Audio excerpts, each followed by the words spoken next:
The Cannes Film Festival is well underway and Arise News is there. Our very own Sarah Hemrajani has been catching up with Sharaz Ali, the director of one of the short films showing at the festival.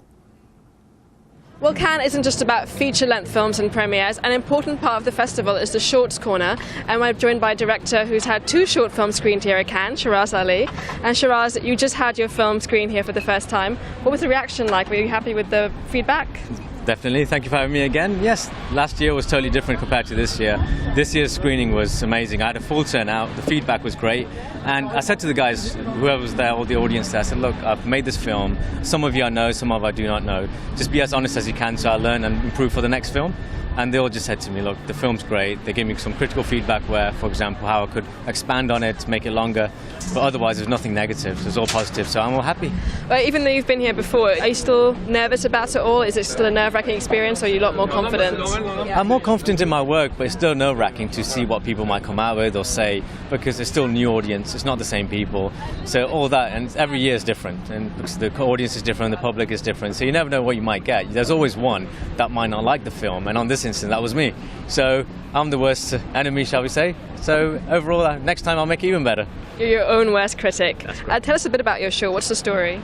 The story is about a guy who's being tormented constantly from his wife, people around him, a bailiff played by my great friend Farhan Khan, and also the TV, basically, in the sense of he watches the news every day, he watches the TV, and everything is very negative, with job losses, issues in the media, issues in the parliament. And he's just absorbing that, and he feels he's safer in the house than outside. So the main theme is really then paranoia and sort of fear of the outside world. That is correct. And that's all exaggerated slightly. It doesn't mean all media is negative. It's just in this case, because he's a bit paranoid, he's taking all the negative and absorbing it like a sponge, and everything is just against him. But then, in a way, it is his own doing. So if you watch the film, you'll definitely know. From the House of Hello? Commons. Can I speak to Mr. or Mrs. Richards? Mrs. Richards can't get to the phone right now. This is Mr. Richards. My name is Tom. I'm calling from Ancient Debt Collectors. Hi, Tom. Now, you're a young filmmaker of South Asian descent, and how welcoming is Cannes to diverse young talent? Because people can think of it as being quite elitist and closed off. For this year, surprisingly, last year we had the 100 years of Bollywood, so we had a lot of South Asians here.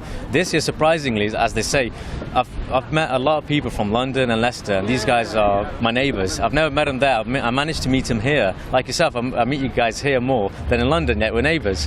But overall, it's been a good turnout, and we've got a lot of pavilions from South Asian descent. You've got the Bollywood guys, Eros guys. So overall, I don't see a difference. They've actually improved from last year. And is screening a film at Cannes really, really different to, say, doing it in, London or in Berlin or Toronto? What do you think? I mean, don't get me wrong, every screening is special in its own way. Cannes is prestigious, it's close to home, it's close to my heart. That's the beauty of Cannes.